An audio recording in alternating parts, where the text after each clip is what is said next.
तो यहाँ पर हम लोग आइसोमेरिज्म का डेफिनेशन देख रहे हैं। तो आइसोमर्स का हम लोगों ने यहाँ पर डेफिनेशन लिखा है कि those compounds which have same molecular formula and different structural formula और same molecular formula and same structural formula but different orientation in space, such compounds are known as isomers. तो इस डेफिनेशन के अंदर दो clear cut division आपको दिख रहा है। एक जहां पर मॉलिक्यूलर फॉर्मूला सेम है बट स्ट्रक्चरल फॉर्मूला डिफरेंट है, इस पोर्शन वाले आइसोमेरिज्म को हम लोग बोलते हैं स्ट्रक्चरल आइसोमेरिज्म। दूसरा पार्ट जहां पर और चालू है उसको गौर से देखिए। इसमें ना सिर्फ मॉलिक्यूलर फॉर्मूला सेम है बट स्ट्रक्चरल फॉर्मूला भी सेम है। स्ट्रक्चरल फॉर्मूला का डेफिनेशन होता है कि अरेंजमेंट ऑफ बॉन्डेड एटम, तो वो एक ही तरीके से अरेंज है, लेकिन जब उसका स्पेस में ओरिएंटेशन देख रहे हैं तो वो डिफरेंट है, राइट? इसका मतलब इस डेफिनेशन के अंदर ही आइसोमेरिज्म के दो क्लियर कट डिविजन्स दिख रहे हैं। एक जिसको हम क्या बोलेंगे स्ट्रक्चरल आइसोमेरिज्म एंड दूसरा बोलेंगे जिसको स्टीरियो आइसोमेरिज्म। तो होपफुली सबको ये डेफिनेशन क्लियर है कि अभी तक 10th लेवल तक हम लोगों ने सिर्फ स्ट्रक्चरल आइसोमेरिज्म को डील किया था। In class 11th and 12th we will deal stereo isomers as well. ये क्लियर है? तो ये डेफिनेशन अगर आपको क्लियर है तो यहां पर हम लोग देख रहे हैं आइसोमेरिज्म और आइसोमेरिज्म के दो क्लियर कट डिवीजन आपको दिख रहे हैं। एक स्ट्रक्चरल आइसोमेरिज्म और स्टीरियो आइसोमेरिज्म। तो इस लेक्चर के अंदर हम सिर्फ स्ट्रक्चरल आइसोमेरिज्म की बात करेंगे। स्ट्रक्चरल आइसोमेरिज्म और स्टीरियो आइसोमेरिज्म दोनों इंपॉर्टेंट है, लेकिन देखोगे कि most of the time the question in competition is coming from this section.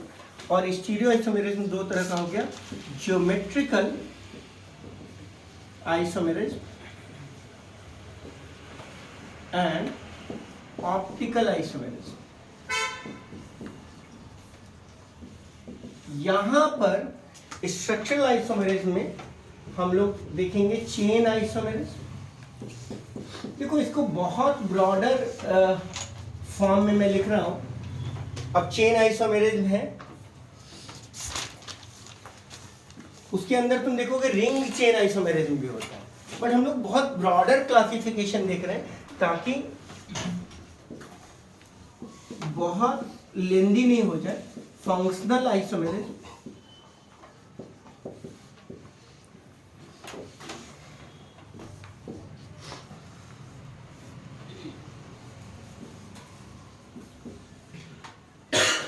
Positional isomerism,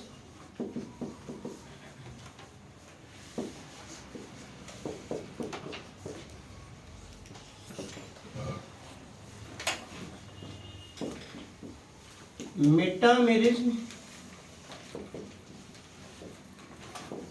and keto enol tautomerism. तो मैंने इसको इतना ब्रॉडर क्लासिफाई किया है ताकि आपके सिलेबस की चीजें कवर हो जाए और जो भी क्वेश्चंस आपसे पूछे जा रहे हैं आप उसको आंसर कर दो। आइसोमर्स के बारे में हमें इतनी चीज पता है कि स्ट्रक्चरल आइसोमेरिज्म के मॉलिक्यूलर फार्मूला तो सेम होंगे बट उसका स्ट्रक्चर डिफरेंट होगा। तो उस डिफरेंट स्ट्रक्चर होने के कारण उसके फिजिकल और केमिकल प्रॉपर्टीज क्या होते हैं, डिफरेंट हो जाते हैं। तो होपफुली अब हम लोग सही डेफिनेशंस आइसोमेरिज्म का समझते हैं, साथ में समझते हैं कि आइसोमेरिज्म के दो पार्ट हैं, स्ट्रक्चरल एंड स्टीरियो। एंड मैंने बोला कि इसके और भी क्लासिफिकेशंस किए जा सकते थे बट मैंने ब्रॉडर क्लासिफिकेशन में 5 क्लासिफिकेशन रखा है और स्टीरियो के 2 क्लासिफिकेशंस होते हैं, ज्योमेट्रिकल एंड ऑप्टिकल। तो हम लोग सेपरेट होकर इन दोनों चीज़ों को देखेंगे। तो आज की क्लास में सिर्फ हम लोग स्ट्रक्चरल आइसोमेरिज्म के बारे में देखेंगे। अब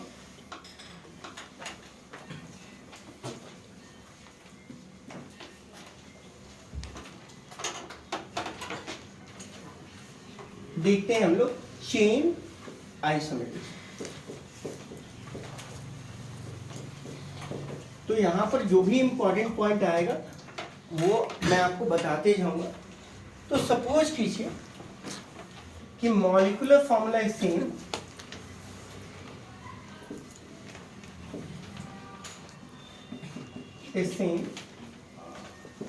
but chain length is different.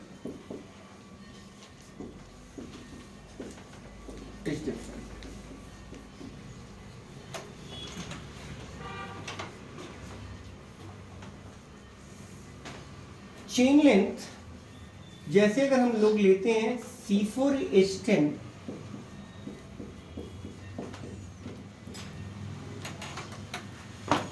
तो इससे हम लोगों ने N ब्यूटेन बना लिया, नॉर्मल ब्यूटेन बनाया, और इसी से हम आइसोब्यूटेन बना लेंगे। अगेन इस तरह की क्लासिफिकेशन आपके बेसिक बुक में दिए रहते हैं, तो आप उसको देखिए कि अगर सेकेंड कार्बन पर CH3 है तो ये आइसोब्यूटेन हो गया। अगर IUPAC नेम लिखेंगे तो ये ब्यूटेन है और ये 2-मिथाइल प्रोपेन है। अब इन दोनों कंपाउंड्स के फॉर्मूला सेम है, राइट, बट इनके फिजिकल और केमिकल प्रॉपर्टीज डिफरेंट है। तो हम लोग समझेंगे कि इस चेन लेंथ से कौन सा प्रॉपर्टी कैसे अफेक्ट करता है उसको समझेंगे। तो एक क्वेश्चन जो आता है आपका आता है वो बॉइलिंग से आता है। तो लिख लीजिए, branching will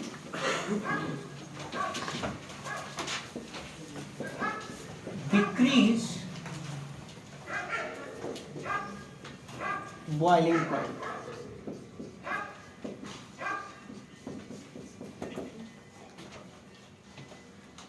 branching will decrease boiling point.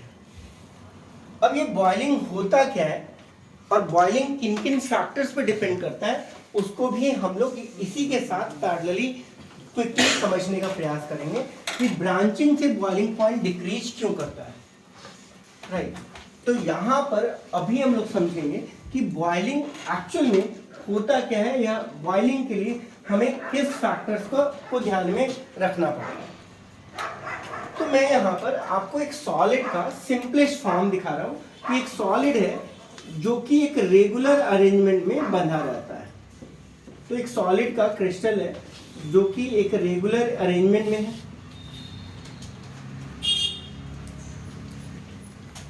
Right. तो मैं आपको सिंपली कुछ चीज़ें समझाने का प्रयास कर रहा हूँ। तो अगर कोई लिक्विड होगा तो उसके मेल्ट करने की तो बात नहीं आएगी। तो इस तरीके से सपोज करो कि यहाँ पर मैं एक सॉलिड क्रिस्टल रिप्रेजेंट कर रहा हूँ, ये एक सॉलिड है। जब ये मेल्ट करता है तो क्या होता है, ये क्रिस्टल्स डीअरेंज कर जाते हैं। तो melting is all about derangement of the crystalline structure. मतलब लिक्विड के अंदर ये जो अरेंजमेंट्स होते हैं वो सॉलिड से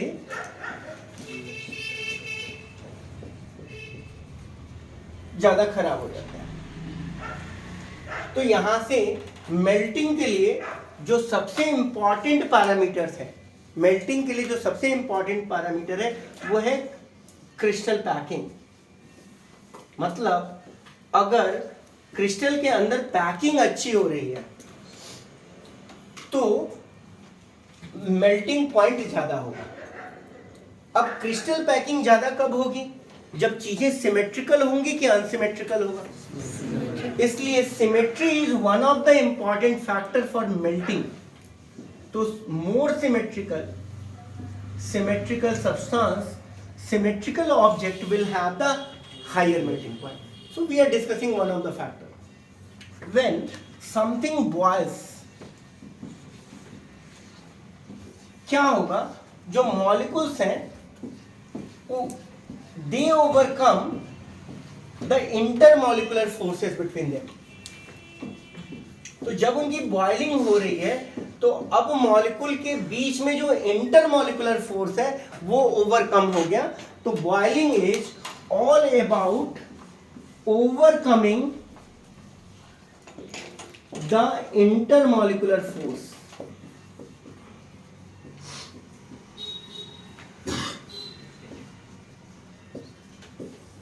अगर इंटरमॉलिक्यूलर फोर्स ओवरकम कर जा रहा है तो इस चीज को हम लोग क्या बोलते हैं, बॉइलिंग बोलते हैं. तो what is the more important factor is overcoming the intermolecular forces. तो ये इंटरमॉलिक्यूलर फोर्सेस किस चीज पर डिपेंड करता है, उसके दो ऐसे बहुत सारे फैक्टर्स हैं, लेकिन ऑर्गेनिक केमिस्ट्री में हम लोग दो फैक्टर्स देखेंगे जो हमारे लिए इंपॉर्टेंट है. तो होपफुली ये बात आपको समझ में आ गई होगी कि there is something known as melting, and melting is all about disturbing the crystal packing, and boiling is about overcoming the intermolecular forces.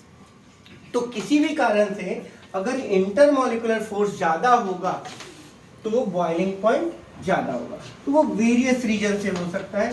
तो हम लोग देखेंगे कि बॉइलिंग के लिए कौन कौन से फैक्टर्स इंपॉर्टेंट होते हैं. तो factors important for boiling, factors important for boiling, important for boiling.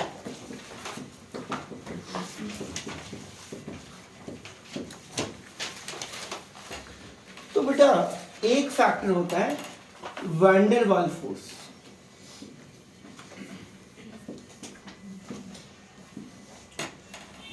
तो वैन डर वाल फोर्स एक इंटरमॉलिक्यूलर फोर्स है which directly depends upon the surface area. तो मैं आपको बिल्कुल लिमिटेड चीजें बता रहा हूं, इसको ध्यान में रखिए कि सरफेस एरिया के डायरेक्टली प्रोपोर्शनल होता है. क्लियर है? तो जैसे तुम्हारी ब्रांचिंग होती है, ब्रांचिंग से सरफेस एरिया डिक्रीज करेगा. Branching will decrease the surface area.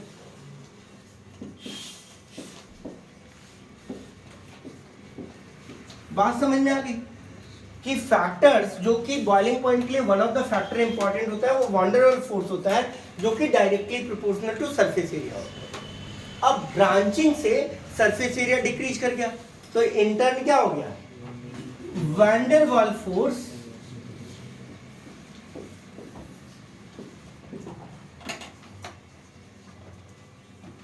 becomes less, so will be the boiling point.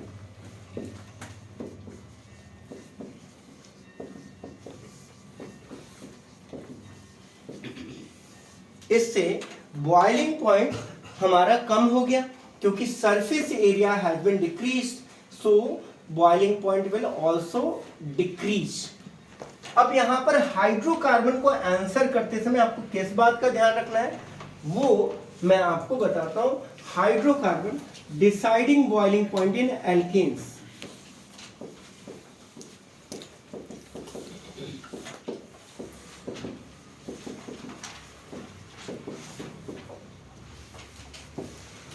तो इससे आपको क्वेश्चंस पूछे जाते हैं. तो deciding boiling point in alkanes कैसे आप करोगे बेटा वो देखते हैं.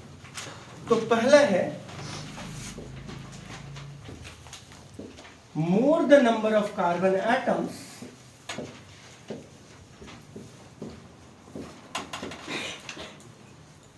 more will be the boiling point.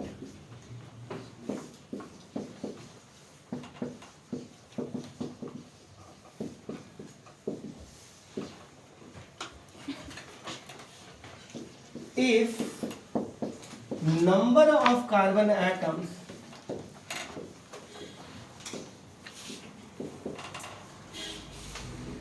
are same, branching will decrease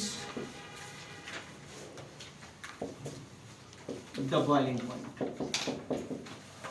अब देखो किस तरीके से मैं कन्वर्ज करवा रहा हूं आपको कॉन्सेप्ट्स को, कि आपने चेन आइसोमेरिज्म तो सीखा, साथ में ये देखा कि उस चेन आइसोमर्स के बनने के कारण किस तरीके से उसके फिजिकल प्रॉपर्टीज में अफेक्ट हो रहा है। केमिकल प्रॉपर्टीज हम लोग ऑलरेडी देख चुके हैं कि अगर देखोगे कि अगर ब्रांचिंग हो गई तो अगर फ्री रेडिकल सब्स्टिट्यूशन हो रहा है तो कहीं 3 डिग्री फ्री रेडिकल बन रहा है, जबकि अगर स्ट्रेट था तो वहां पर सिर्फ 1 डिग्री और 2 डिग्री बन रहा है। तो डेफिनेटली वो सारी चीजें आगे हम देखते जाएंगे, बट एटलीस्ट चेन आइसोमेरिज्म से जो क्वेश्चन आपको आएगा कॉम्पिटिटिव एग्जामिनेशन में वो ये होता है। क्लियर है? तो इसको मैं हटा देता हूं कि बॉइलिंग पॉइंट के बारे में एक फैक्टर सा आपने सीखा। जैसे जैसे हम लोग आगे जाते जाएंगे और हमें कहीं पर भी कुछ डिफरेंट दिखेगा तो मैं आपको उससे अवेयर करते चलूंगा। राइट, जो नेक्स्ट आइसोमर्स मैंने बताया उसको बोला फंक्शनल आइसोमर्स। अब ये नाम से क्लियर है, functional isomerism.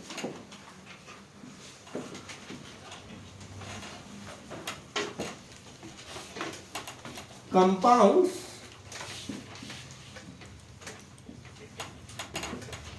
having same molecular formula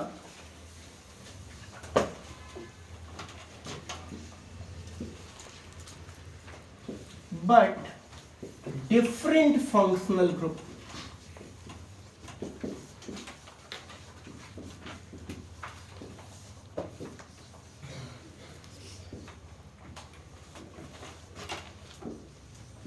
Will be known as functional isomers of each other.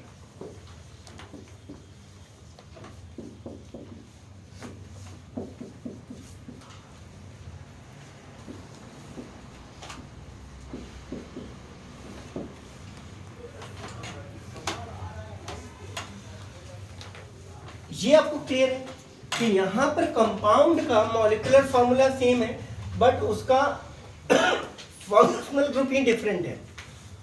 अब फंक्शनल ग्रुप डिफरेंट होने का मतलब ये है कि उसकी फिजिकल और केमिकल प्रॉपर्टीज दोनों ही इंटायरली डिफरेंट हो जाएगी।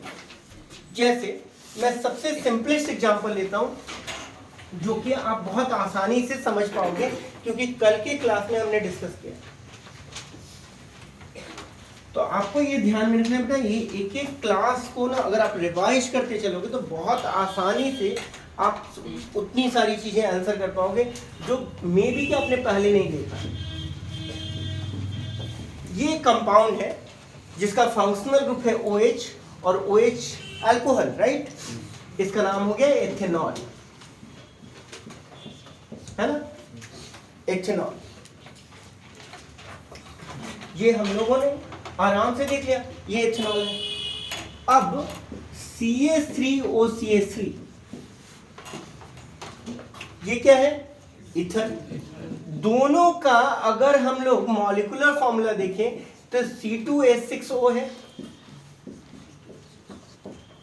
अब मैं आपसे पूछूं कि किसके पास एक्टिव हाइड्रोजन है और किसके पास नहीं है? अल्कोहल के पास है और ईथर के पास नहीं। इसका मतलब है अगर इसको हम ग्रिग्नार्ड के साथ रिएक्ट करवाएंगे तो कौन रिएक्ट करेगा? अल्कोहल रिएक्ट करेगा और ईथर रिएक्ट नहीं करेगा। यहां पर तो भैया एल्केन बन जाएगा, लेकिन यहां पर होगा नो रिएक्शन। रिएक्शन होने ही वाला नहीं है। फॉर्मूला तो सेम है बट उसकी प्रॉपर्टीज रिएक्शन वाली तो डिफरेंट दिख रही है। All together they belong to different family and they don't have acidic hydrogen. इस ईथर के पास एसिडिक हाइड्रोजन नहीं है as it is in the case of ethanol. अच्छा, जब भी हम बोल रहे हैं एसिडिक हाइड्रोजन तो ये किसी के रिस्पेक्ट में होता है। somebody is rich or poor is a very relative term, right? उसी तरीके से जब हम एसिड बोल रहे हैं तो ये एल्केन के रिस्पेक्ट में एसिडिक है ना? कार्बोक्सिलिक एसिड के रिस्पेक्ट में एसिडिक नहीं होगा। तो यहाँ पर ध्यान में रखिए कि इस तरह की चीजें आपके दिमाग में चलते रहनी चाहिए कि एथेनॉल और ईथर में रिएक्शन वाइज तो डिफरेंट आ गया, क्या इनकी फिजिकल प्रॉपर्टीज भी डिफरेंट होगी? तो हम लोग एक चीज यहां पर समझेंगे, क्योंकि बॉइलिंग हमारे लिए बहुत इंपॉर्टेंट होता है, तो एक चीज समझेंगे जिसको हम लोग बोलते हैं हाइड्रोजन बॉन्डिंग, जिसको हम लोग क्या बोलते हैं? Hydrogen bonding. तो यहां पर हम लोग सीखेंगे हाइड्रोजन बॉन्डिंग।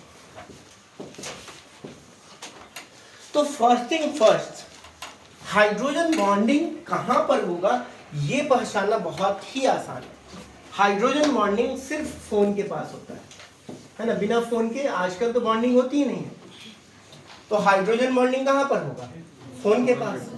F O और N, बस यही हाइड्रोजन बॉन्डिंग में पार्टिसिपेट करता है।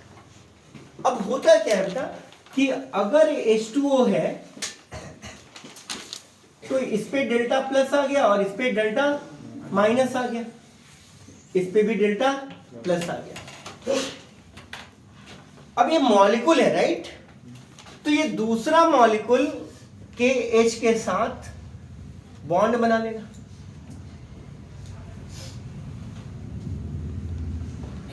और इस तरीके से ये बॉन्ड बना लेता है। तो there is a intermolecular bonding, ये इंटरमॉलिक्यूलर बॉन्ड बन रहा है।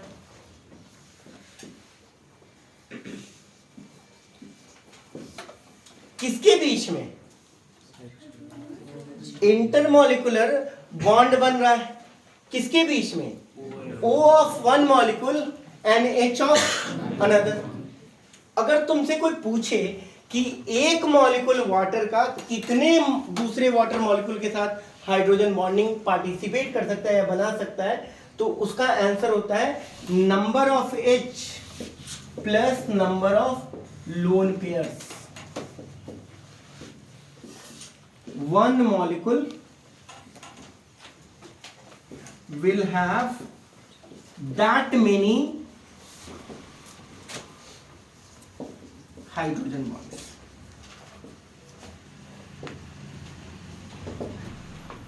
राइट, इससे ज्यादा वो नहीं कर सकता है, इससे ज्यादा वो हाइड्रोजन बॉन्डिंग में पार्टिसिपेट नहीं कर सकता है। नंबर ऑफ H या number of plus number of lone pair, मतलब इसके चार H2O के एक मॉलिक्यूल चार मॉलिक्यूल के साथ हाइड्रोजन बॉन्डिंग में मैक्सिमम पार्टिसिपेट कर सकता है। ये क्लियर है क्या? तो ये जो हाइड्रोजन बॉन्डिंग है ये दो तरह का हो गया, ये तो इंटरमॉलिक्यूलर है।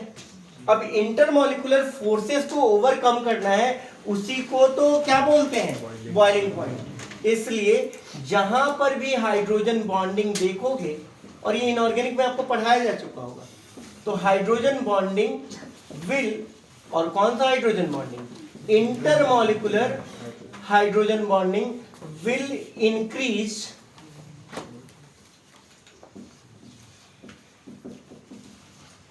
Boiling point. अब दो वर्ड हम लोग समझते हैं, intermolecular and intramolecular. Inter school में दो स्कूल आपस में कंपीट करते हैं, और इंट्रा स्कूल में स्कूल के अंदर दो क्लासेस या दो ग्रुप्स आपस में कंपीट करते हैं। Boiling is all about overcoming the intermolecular forces, इसलिए कहीं पर भी अगर इंट्रामॉलिक्यूलर हाइड्रोजन बॉन्डिंग होगा तो वो बॉइलिंग पॉइंट को डिक्रीज करेगा। ये बात समझ में आ गई?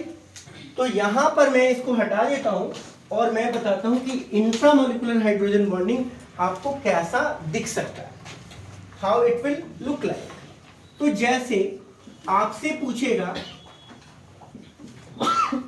यहां पर ऑर्थोनाइट्रोफिनॉल हो गया,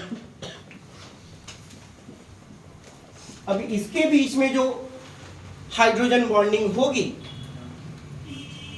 है ना, इसके बीच में जो हाइड्रोजन बॉन्डिंग होगी वो कैसी है? इंट्रामॉलिक्यूलर है। अगर यहां पर दो OH भी है तो आप देख सकते हो कैसा होगा? इंट्रामॉलिक्यूलर। अब इस बात को समझो कि इंट्रामॉलिक्यूलर होने से इंटरमॉलिक्यूलर बॉन्ड्स तो वीक हो गए और साथ में सरफेस एरिया भी घट गया। इंट्रामॉलिक्यूलर इंटरमॉलिक्यूलर जो बॉन्डिंग होने वाली थी वो तो नहीं हुई और साथ में क्या घट गया, सरफेस एरिया भी घट गया।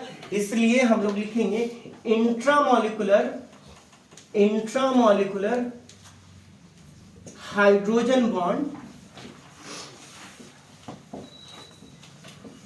will decrease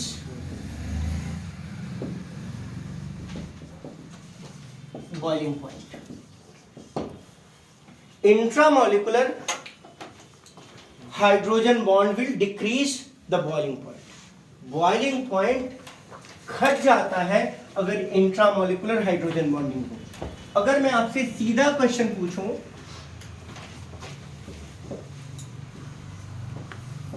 कि ऑर्थोनाइट्रोफिनॉल एंड पारानाइट्रोफिनॉल में किसकी बॉइलिंग पॉइंट ज्यादा होगी, है ना?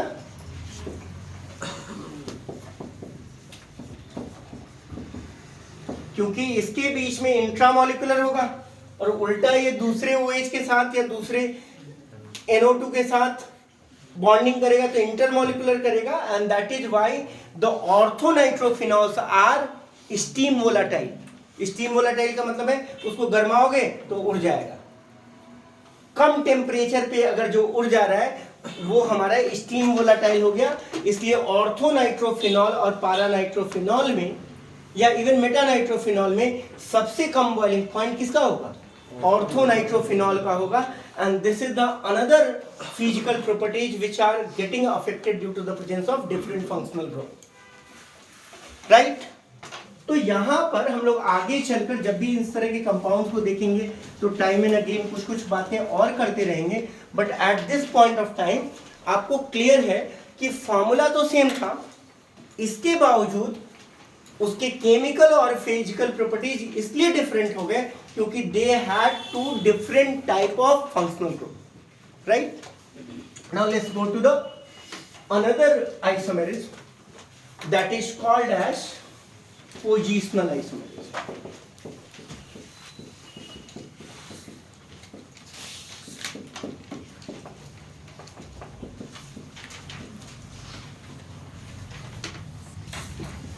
Same molecular formula,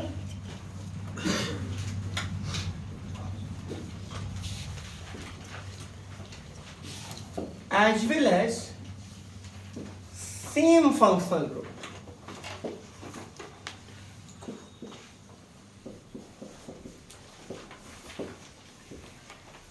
group. But having different position of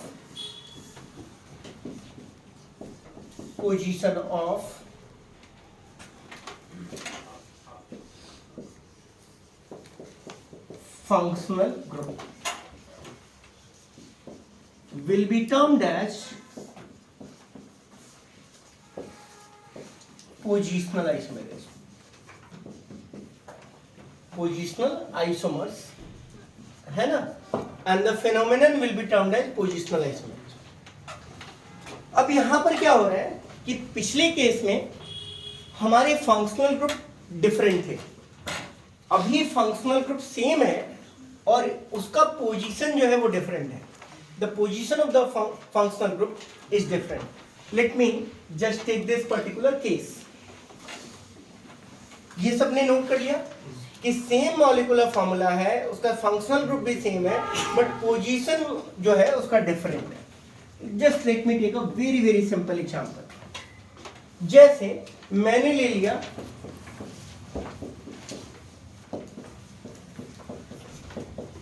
ये प्रोपेन 1 ओल है,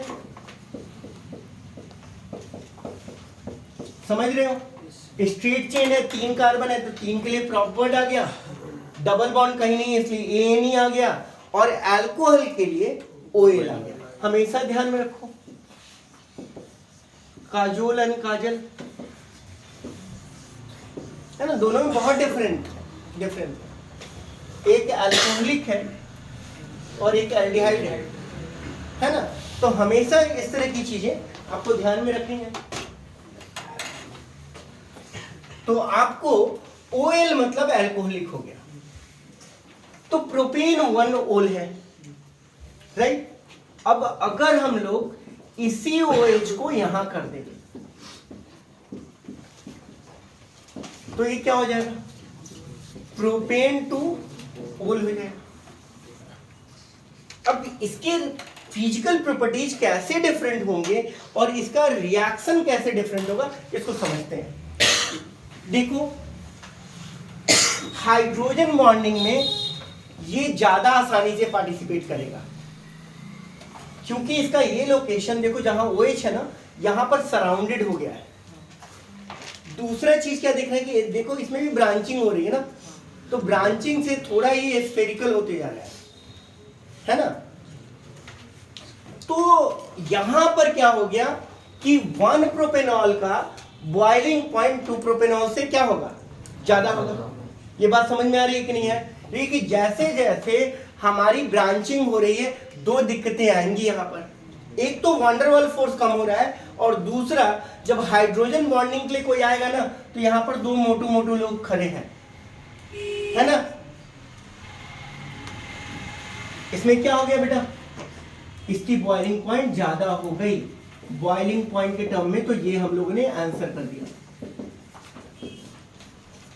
देखिए रिएक्शंस को कैसे समझा जाता है, उसके लिए आइसोमेरिज्म में कितना इंपॉर्टेंट चीज है वो समझते हैं, ठीक।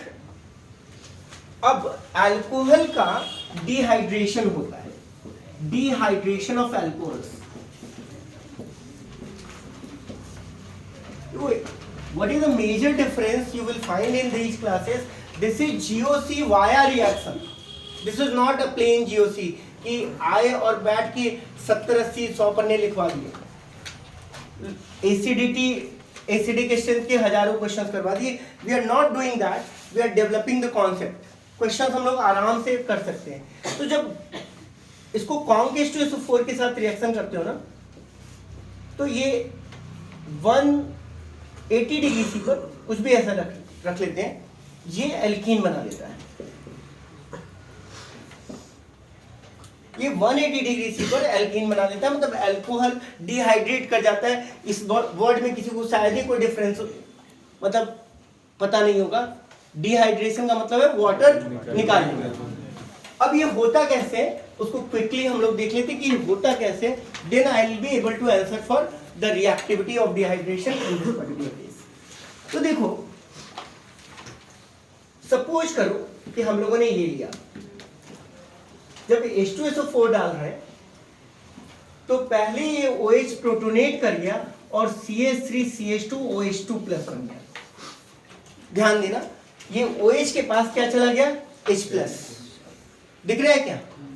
अब ये H2O लीव करेगा। अब कोई क्वेश्चन पूछ सकता है कि ये OH माइनस डायरेक्टली क्यों नहीं लीव कर गया? बच्चे, OH माइनस एक स्ट्रॉन्ग बेस है, इन कंपैरिजन यहां कौन लीव कर रहा है, H2O।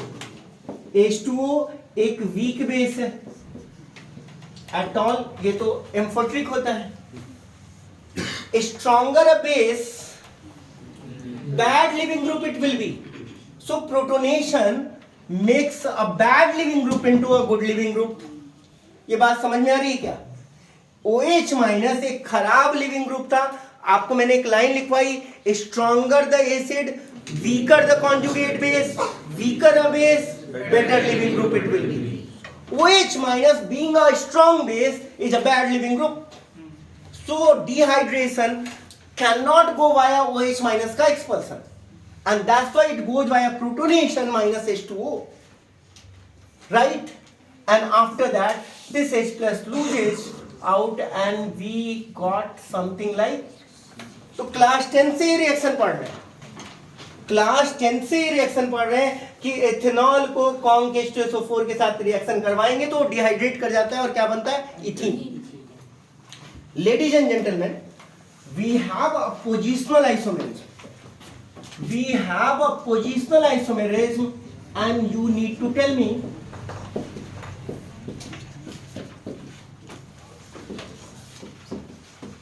अगर ये ओ H2O प्लस यहां पर हटेगा तो कौन सा कार्बोकेटायन बनेगा? 2 डिग्री। और यहां से H2O प्लस हटेगा तो कौन सा कार्बोकेटायन बनेगा? 1 degree. Isn't it? And 2 degree carbocation और 1 डिग्री कार्बोकेटायन में कौन ज्यादा स्टेबल होता है? 2 degree. Stable and intermediate faster it forms. एक स्टेबल इंटरमीडिएट फास्ट फॉर्म करेगा, and this is the reason why dehydration will have this particular order.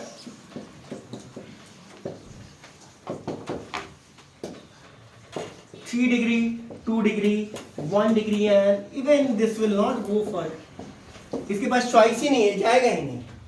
And this is why dehydration of alcohol will have this order, right?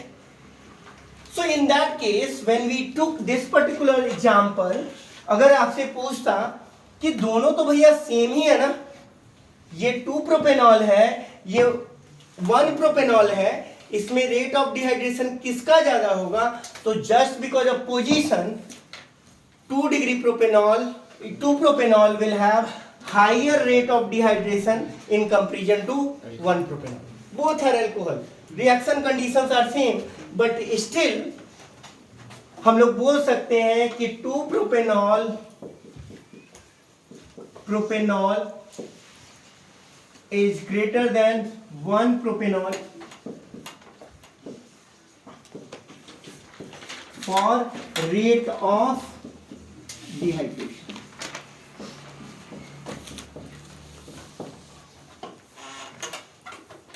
Right? So this is all about positional isomerism. This is all about positional isomerism. हटाएं इसको? Yes. Now let's talk about the fourth thing is metamerism.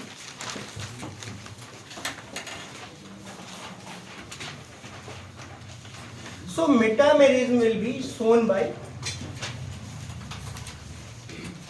ether, SH group, etc.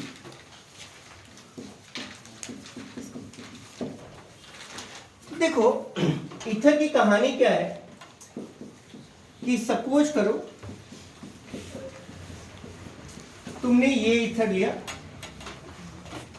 तो ether का जो common name है वो यहां पर हो गया डाईइथाइल ईथर, बट ईथर का आईयूपीसी नेम जब जाओगे तो इसको हम लोग बोलते हैं एल्कोक्सी एल्केन। Alkoxy alkene. तो यहां पर इसका अगर नाम कोई पूछता है कि what is IUPAC name of this, तो it is ethoxy ethane, right? हमेशा ध्यान में रखो कि अगर हमें लॉन्गेस्ट चेन एल्केन को देना था और alkoxy is acting as a prefix, तो ये हो गया हमारा डाईइथाइल ईथर। अब सेम फॉर्मूला से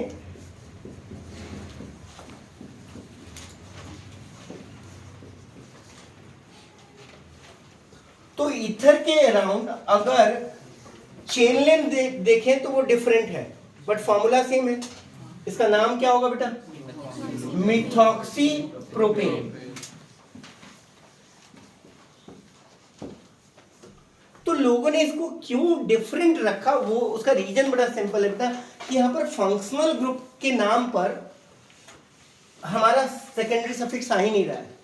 it is acting as a substituent, and that's why if around a such functional group, if the chain length are different, they have been kept on a different kind of isomerism known as metamerism. Nothing great, nothing bad about this, so we will pass it on, right? Next thing which we are going to learn is very important, and that will be the end of the today's lecture. That is known as keto-enol tautomerism. So again, keto-enol tautomerism will have many systems. Tautomerism will have many system. हम लोग उसको एकदम बिल्कुल fix अपने syllabus के अंदर करके पढ़ रहे हैं, और जहां पर भी एक्सटेंशन की जरूरत होगी हम लोग कर लेंगे। तो ये है कीटो-एनोल टॉटोमेरिज्म।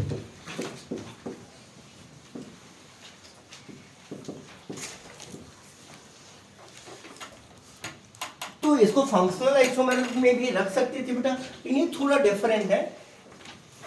इट इज वेयर कीटो और इनोल फॉर्म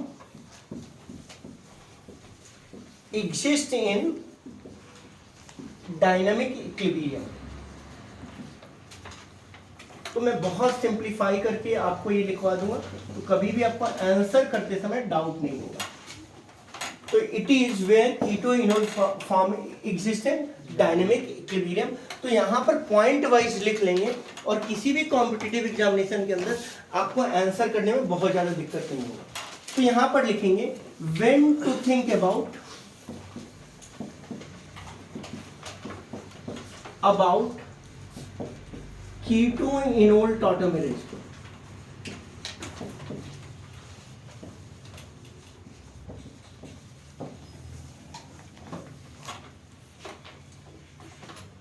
तो पहला, व्हेन एल्डिहाइड और कीटोन ग्रुप separated by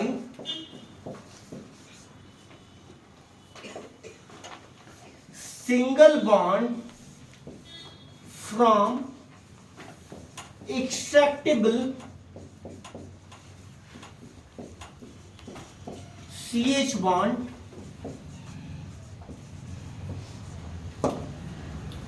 तो जहां पर एल्डिहाइड और कीटोन का functional group separated by a single bond from a extractable CH bond, आपको कीटोइनोल टॉटोमेरेज में सोचना है. सेकेंड पॉइंट लिख लेते हैं बेटा इसमें, when double bond is in conjugation with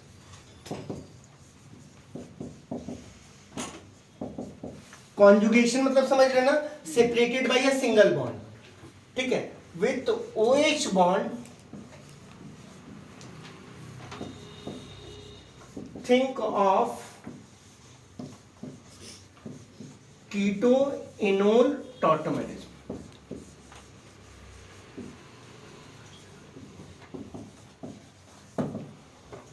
double bond is in conjugation with, double bond separated by a single bond from OH bond, आपको कीटोइनोल टॉटोमेरेज में सोचना है. तो मैंने आपको सोचना समझा दिया. अब कॉन्सेप्ट ऑफ लाइफ याद करना कि हर एक जगह जो मूवमेंट होता है ना, वो कॉन्सेप्ट ऑफ लाइफ से होता है. तो सपोज करो आपने ये देखा, ठीक, तो ये मेरा कीटो फॉर्म है. अगर मैं पूछूं कि क्या ये कंपाउंड कीटो इनोल टॉटोमेरेज में शो करेगा, तो मैंने ऑलरेडी कीटो फॉर्म लिख दिया, नहीं? तो आप बोलोगे कि करेगा ही करेगा. ठीक है, मुझे समझाना ही था. Ketonic group separated by a single bond from extractable CH bond. Extractable मतलब कार्बन सेंटर पर डबल बॉन्ड या ट्रिपल बॉन्ड नहीं होना चाहिए. अब ये कार्बन बोलेगा इस कार्बन को कि भैया तू मुझे डबल बॉन्ड देगा क्या? what it will want, things which it does not have. तो probably O, but OH arrangement of atom change हो रहा है. तो यहां पर ये बोलेगा कि तू मुझे डबल बॉन्ड देगा क्या? तो ये बोलेगा मुझे कोई इंटरेस्ट नहीं है. तो ये ऑक्सीजन से पूछेगा. ऑक्सीजन अगर इसको डबल बॉन्ड देगा तो ये कार्बन उसको क्या दे सकता है? हाइड्रोजन. इसके अलावा कुछ नहीं दे सकता ना. बस एक्सचेंज मान लो. अच्छा, इसको तो फर्क ही नहीं था ना, ये इधर भी डबल बॉन्ड में है, ये इधर भी डबल बॉन्ड में है. ये हमारा इनोल फॉर्म हो गया. ये हमारा क्या हो गया? इनोल फॉर्म हो गया. लिख लेते हैं generally keto form is more stable than enol form. इसलिए देखोगे जब मैंने डायनामिक इक्विलिब्रियम बनाया, मैंने कोशिश करी है कि ये तीर बड़ा हो गया है गलती से, आइडियली क्या होना चाहिए था, ये तीर बड़ा होना चाहिए था और ये तीर छोटा होना चाहिए था, है ना। तो डायनेमिक इक्विलिब्रियम का मतलब है कि इसका इस देखो एसिटाल्डिहाइड जो है वो ये भी है और ये भी है, डायनेमिक इक्विलिब्रियम में रहेगा। ये इसका कीटो फॉर्म है और ये इसका इनोल फॉर्म है। तो एसिटाल्डिहाइड के कुछ रिएक्शन को समझने के लिए तुमको इस रिएक्शन को समझना पड़ेगा। उसका स्टार्टिंग यहां से हो सकता है, अधिकतर का यहां पर होगा। Keto form is more stable than enol form, लेकिन यहां पर देखो नॉट ऑलवेज, ये क्या लिखवाया गया है, जनरली। ये डिसीजन आपको ऑन द स्पॉट लेना पड़ेगा कि कीटो फॉर्म और इनोल फॉर्म में ज्यादा स्टेबल कौन होगा। लेकिन नीट में क्वेश्चन क्या आता है कि कौन सा कीटो इनोल टॉटोमेरिक में शो करेगा।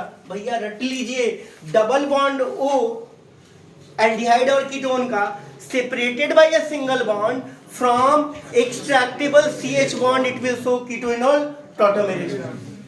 Double bond separated by a OH bond from a single bond, it will show keto-enol tautomerism.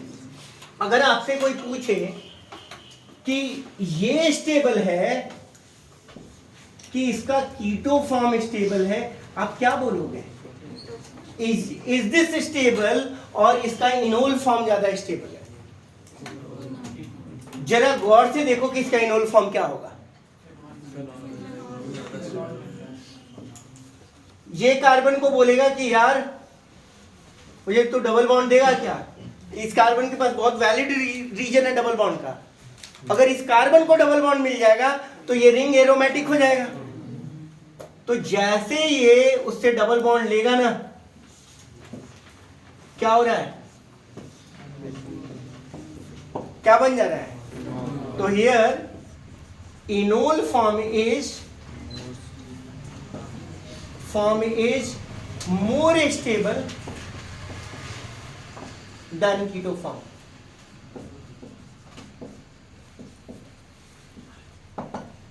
Here enol form is more stable than keto form. तो आपको अगर लाइफ में कभी भी आए कि परसेंटेज ऑफ इनोल फॉर्म किसका ज्यादा होगा, तो ऐसे क्वेश्चंस को करने के लिए आप इनोल फॉर्म बना लो और उसकी स्टेबिलिटी के लिए देख लो रेजोनेंस हो रहा है क्या, हाइपर कॉन्जुगेशन हो रहा है क्या। अगर ये सारी चीजें फैक्टर्स देख लोगे तो तुम आंसर कर पाओगे कि कौन किसका इनोल फॉर्म ज्यादा होगा। तो मैं लास्ट क्वेश्चन तुम लोग जिद कर रहे हो तो ले रहा हूं और उसके बाद हम लोग क्लास को एंड करते हैं, सिर्फ तुम लोग की रिक्वेस्ट। तो क्वेश्चन बस इतना छोटा है, मैं ज्यादा टाइम नहीं लूंगा, कि HCHO कीटो इनोल टॉटोमेरिक शो करेगा क्या, नहीं करेगा। C डबल बॉन्ड हो separated by a single bond from another CH bond, भैया यहाँ C नहीं है तो कीटो इनोल टॉटोमेरिक में शो नहीं करेगा। अब दूसरा क्वेश्चन ये है कि एसिटाल्डिहाइड में और एसीटोन में किसका इनोल कंटेंट ज्यादा होगा। Out of these two,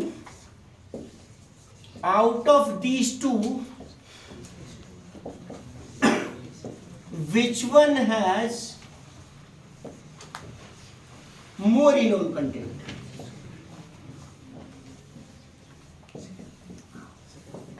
देखो इसको मैं क्विकली आंसर कर देता हूं, इसके बेसिस पे तुमको बहुत सारे क्वेश्चंस आंसर करने की कैपेबिलिटी आ जाएगी, ठीक है। तो मैं इसको क्या कर रहा हूं, जैसे मुझे ऐसा क्वेश्चन मिला कि इनोल कंटेंट बनाओ, मैं क्या करूंगा, पहले इनोल कंटेंट बना लूंगा। इनोल बनाना बहुत आसान है, राइट।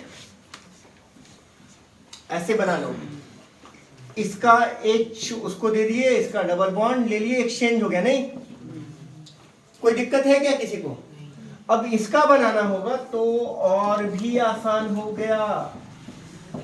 अब हम लोग ऐसा कर लेंगे, CH2 डबल बॉन्ड। देखो ये चीजें ना आप करके देखना बेटा, इसीलिए थोड़ा तुम लोग को सेल्फ स्टडी का सीरियसनेस समझ में आना चाहिए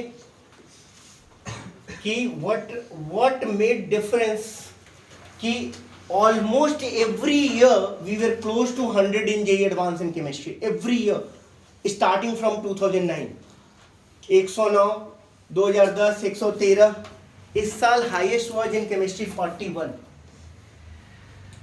never before this has happened कि we have not crossed 50 marks. और मैं हमेशा बोलता हूँ इट्स, चूंकि इंस्टीट्यूट हम लोग खुद का है तो हम लोग अपना सक्सेस खुद डिसाइड करेंगे, है ना.